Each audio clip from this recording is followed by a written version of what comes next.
Mic'd Up. Everybody to Hall of Fame Conversations on Mic'd Up. This is brought to you by the Florida Sports Hall of Fame. And we have an enshrinement coming up in November at the Bradenton Area Convention Center, and they're the main sponsor of the event. And the Hall of Fame Conversations on Mic'd Up is primarily casual conversations about enshrinees and current members of the Florida Sports Hall of Fame, about their athletic achievements and things that they do in the community, and maybe a funny story too along the way. And so with that, I'd like to introduce my co-host before we introduce our guest of honor today. And this gentleman is a member of the Florida Sports Hall of Fame, class of 22, and has a unique football background, at least professionally in college, All-American wide receiver, Florida State University, still holds a few records, but played for the 76 Bucks. And I know he played for the Green Bay Packers, but he played for that special team in 76.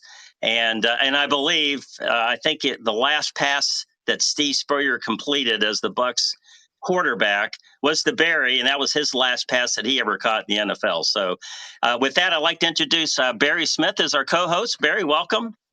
Hey, it's always good to be on the show, and really looking forward to chatting with Mike Alstott. Well, that's great. And so without further ado, I want to introduce a gentleman here, Tampa Bay Buccaneer, great, Ring of Honor, Purdue University, a lot of great athletic achievements, 12 years, I believe, in the NFL, All-Pro. A lot of fun things about this next gentleman, but let's introduce the incoming class of 2025. Mike Alstott is going to be inducted into the Florida Sports Hall of Fame. So welcome, Mike Alstott, to Hall of Fame Conversations on Mic'd Up. No, thank you for having me, and it's great to be here, and it's an honor to be inductee into the Florida Sports Hall of Fame. I'm very excited. Thank you. Well, Mike, trust me, we're all very excited about the November enshrinement and having you inducted into the Florida Sports Hall of Fame. So, part of we get ready to do these shows, you do a little background on who's, we're going to be chatting with. And one of the things I thought was kind of interesting, I looked at your resume, but what year you were born and where you were born. And so I saw that you were born in December of 1973, which, I take a deep breath because you were born in 73 in December, and I was a rookie at Green Bay at that time. So there's obviously a little difference in our ages. But the other thing I got a real good kick out of was that you're born in Joliet, Illinois. And of course, when I think of Joliet, besides the A Train, is the Blues Brothers, Dan Aykroyd and John Belushi. That great. Oh my God, one of the iconic movies of all time. But anyway, Mike, again, we're excited to have you on. Yeah, we have Rudy too. If you remember the movie Rudy, where he walked down to Notre Dame and stuff like that. Yeah, no, that was our whole hometown and stuff like that. It was Joliet. So it was like, there's a couple shows that are legendary. So it's great to. It was great as a child to grow up in the Midwest and to be a part of this south suburbs of Chicago, and just to be able to grow up in that time. You were in Green Bay at the time. Yeah, I was rookie winding up my rookie year there in December, and for a kid, I'm out of Miami, Florida, born and raised. I'm a Floridian. And I got to tell you, that weather up there, that cold weather up there, the frozen tundra, that was something to try to get used to. If you're from the South, you're not getting used to it. If you're not staying there for a long period of time. So no, never did. Yeah. Hey, even like coming here to Florida, in '96, and getting acclimated to obviously the days here and the weather here. The heat. Yeah, and the heat. But the thing is, though, then you get acclimated. Then we played in the NFC Central at the time, the Black and Blue division, right? Yep. You know that, and and everybody's, so Chicago and, Detroit and Green Bay and all that stuff. So you go up there and it's like, if you don't live in it, it bites you. You know what I mean? That weather gets you. You know what I mean? Even if you're playing, yeah. So even after living there for 22 years and then coming here, it still got me. You know what I mean? It was still like, and that's why I guess we didn't win a lot of games under 40 degrees. So. Well, I was fortunate a few years ago to go up when the Bucs were playing the Packers for the NFC Championship. Brady against Aaron Rodgers. Yeah. In January. Went up there with my son, and I was kind of torn between who am I rooting for here, And obviously, I was rooting for the Bucs. Hey, come on, I only played here 1 year, but I've been here really, since really '76, and Yeah. I could not pull for the Bucs, Yeah. Oh, absolutely, absolutely. No, yeah, but I went to Lambeau, not last season, 2 seasons. So Baker's. Yep. I think Baker's first year, where Yep. they won on December. It was like December 17th. I remember that. And Yeah. those were balmy and like 43 degrees or something like that. It was great. It was like kind of like my birthday, like you said, is on the 21st. So we kind of like took a guy's trip to celebrate, and so we went up to Lambeau, and I had all my Chicago buddies and college buddies, a handful of them come and visit us and stuff like that, and my Florida buddies. So we made a big old party out of it, but it was good to see. But it was shocking that it was so warm at December 17th. There. Yeah, that doesn't always happen. No, it doesn't. Yeah. No. Well, obviously, Mike, everybody knows you primarily as the All-Pro running back for the Tampa Bay Buccaneers. But tell us about your early years in football at Purdue University.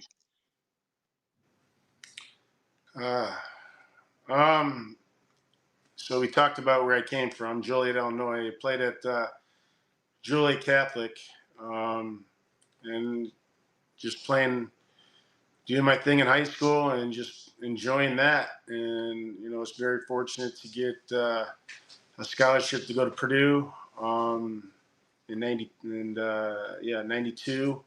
And, things started, I actually, it was so like the same thing that what happened at the Bucs when my transition from fullback and going to running back and playing both positions and doing, the same situational football was that's where it began. Because I was a tailback in high school.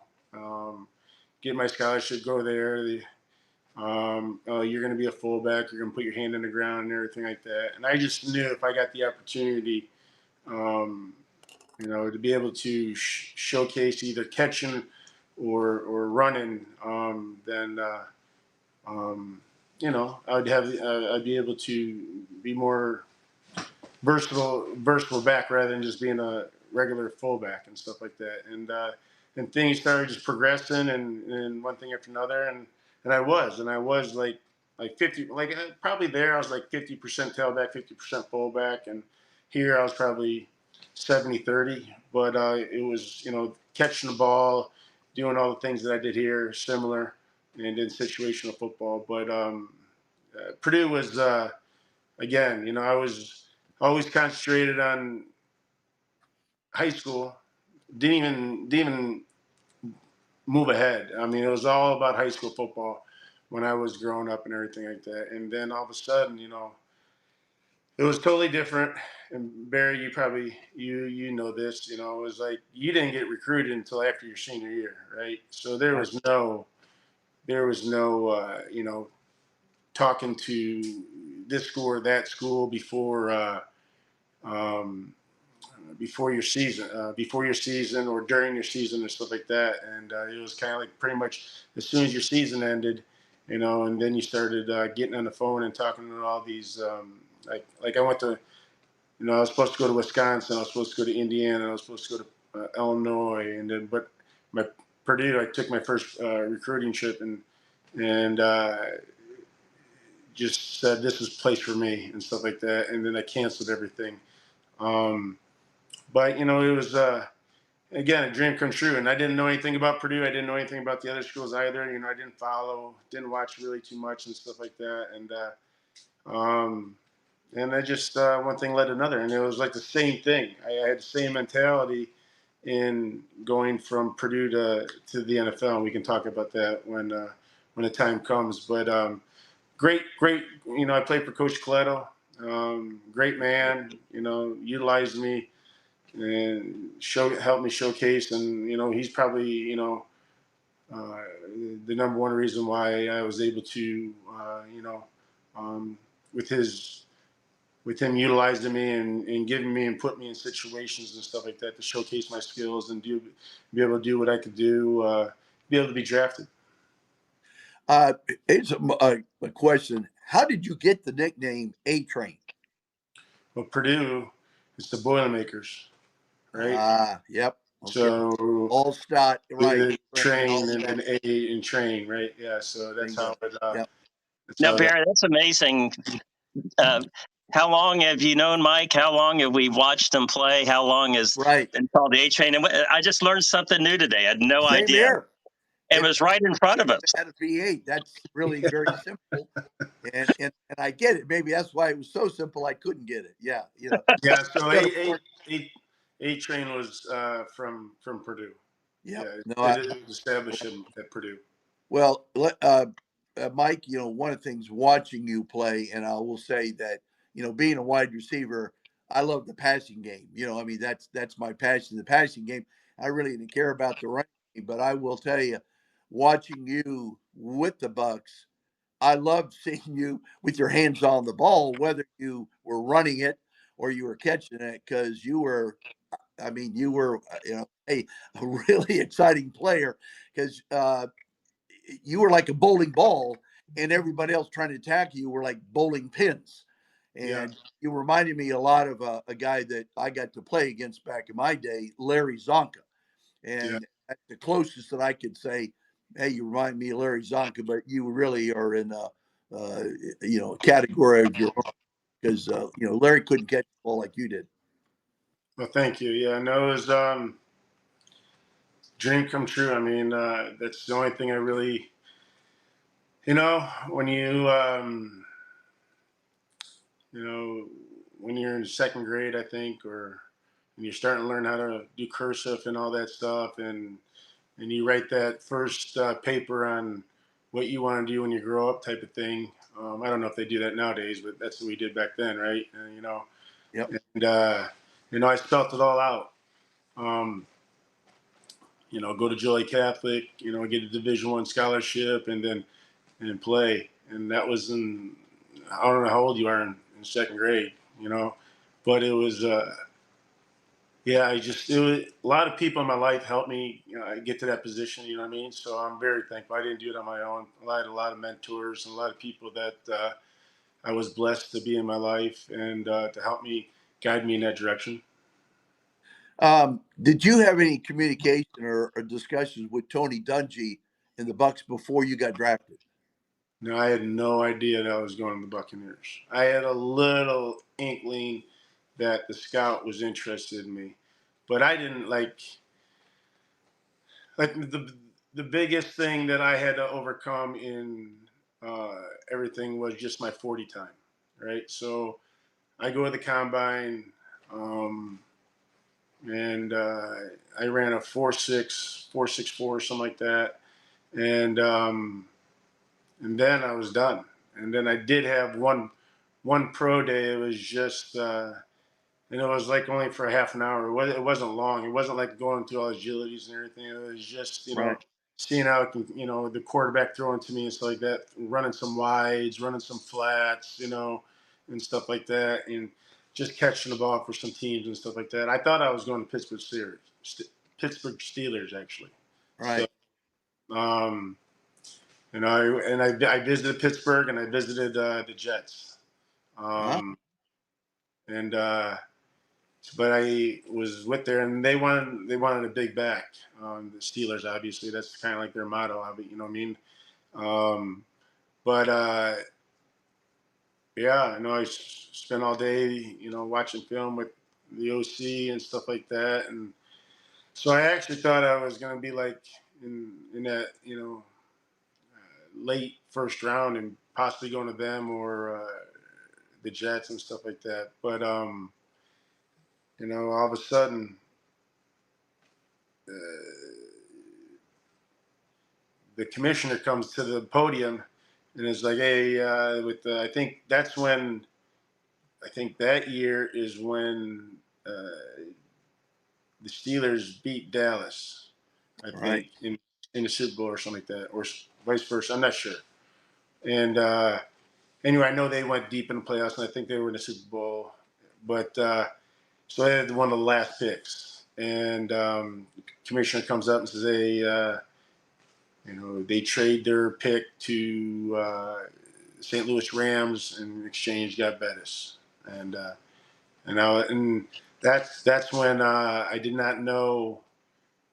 That's when the ESPN went down. Like as soon as the first round was over, like Right. I was sitting at a little. We were sitting at a little pub in West Lafayette. Me and my family. That's what I was going to ask you where you were. Yeah. Yeah, I was in West Lafayette. We always went to this pub after our games. My parents and my family always came, so I would spend some time with them. Get some grub and stuff like that, eat after the game, um, and then I'd go do my thing, and they would go, their bed and stuff like that. But the thing is, though, it's like, yeah. So we rent out the back room, rented out. We were just, we asked if we can have it, and the old big ass TVs you have, you know what I Yep. mean? The Yep. tube TVs and stuff like that, on the wall. And all of a sudden, man, first round was over, boom.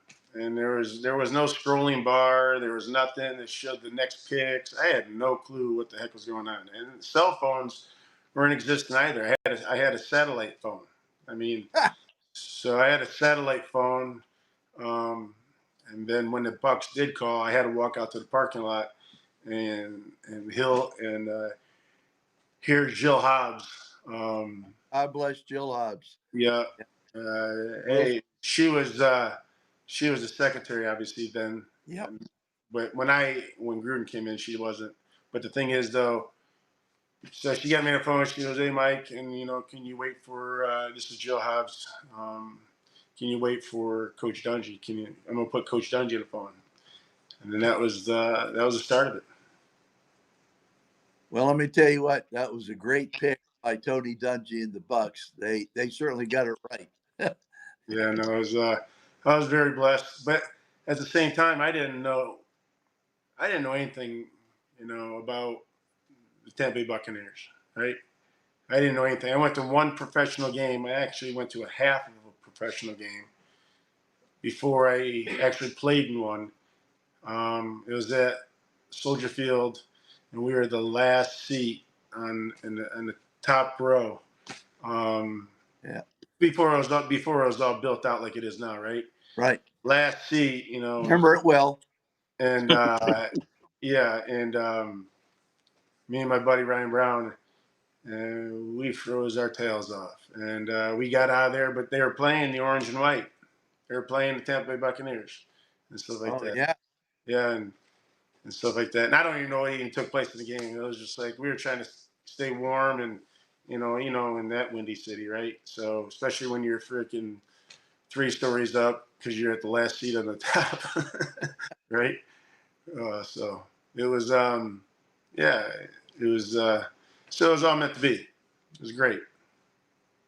Let me ask you, did you during your let's say in high school or college, or let's say even with the Bucks, was there anything that you had to, other than I know with the neck injuries towards the end of the career, because obviously you were battering ram, and I understand that, but did you have other like injuries that could have derailed your career?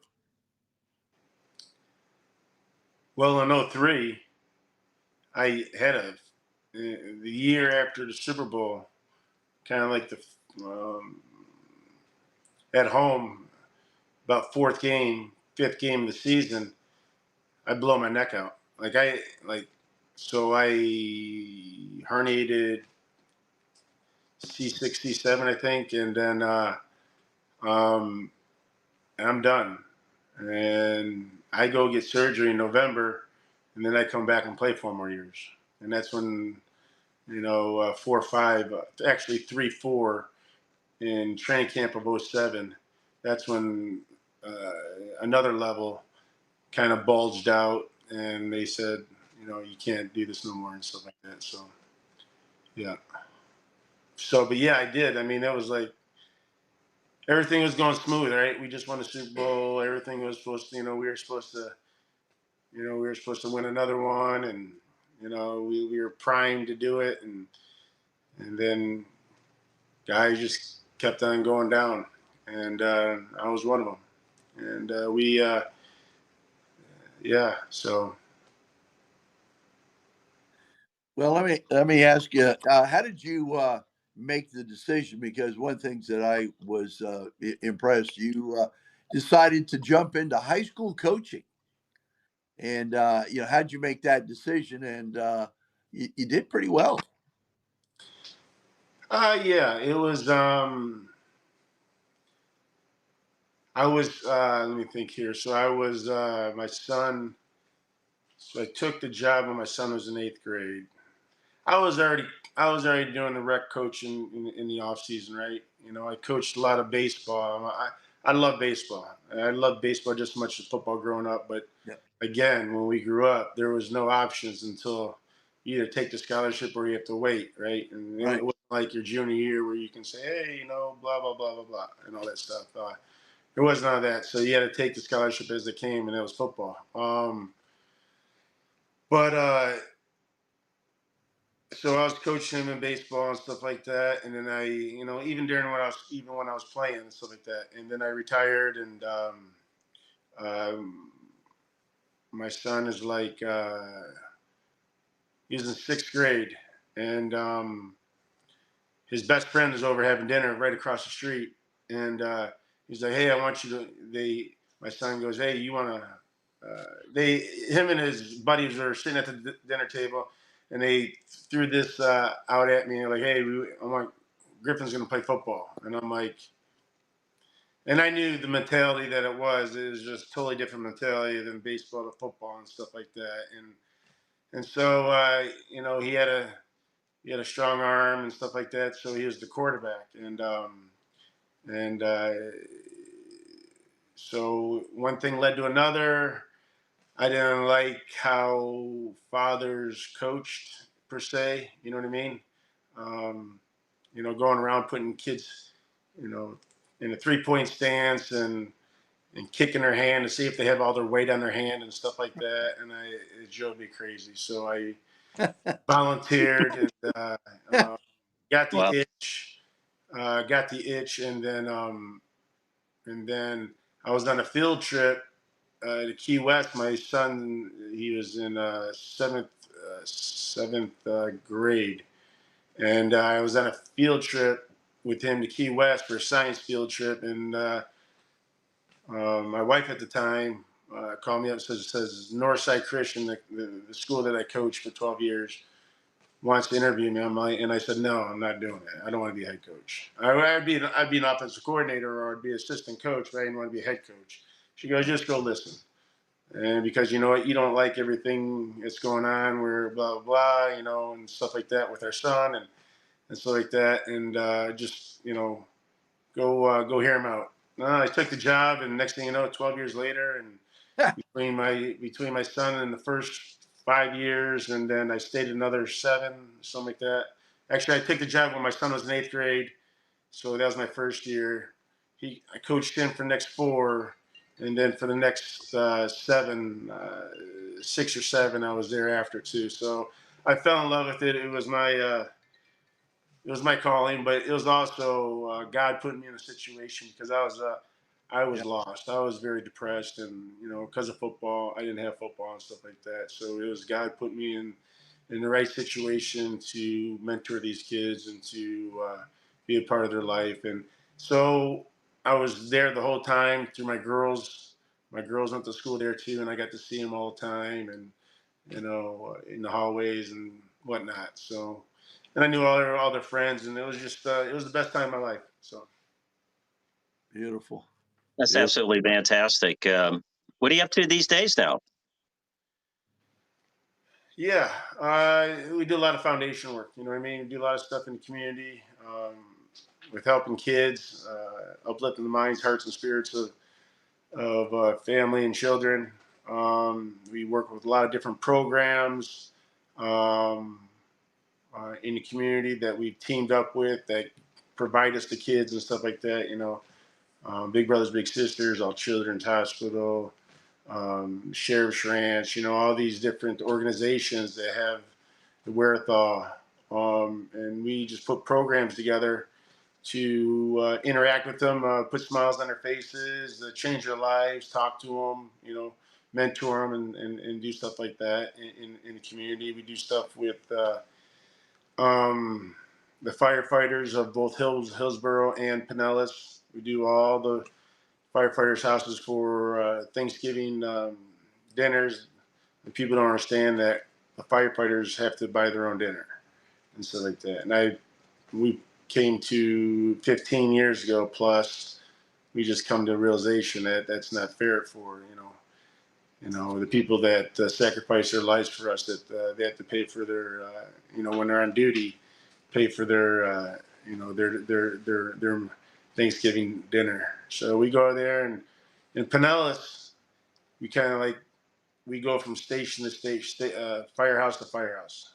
We go to each station in my truck, in Bill Curry's truck. They Yeah. both from is donated by Bill Curry Ford in Tampa, and we go around and deliver 2 or 3 meals to whatever house, and depending on how many people will work there, and then when we go to Hillsborough the next day or the day before, um, they have a big headquarters and fire station, so they bring the engines through and stuff like that. It's a lot faster, but both situations are very cool, and we've been doing that a long time, and just been working with the kids in the area, and we would do stuff with our veterans on Veterans Day, so it's kind of a mix and match. There's some things that come and some things go, but it's always been about the children, trying to uplift them hearts, minds, and spirits, and putting smiles on these kids' faces, and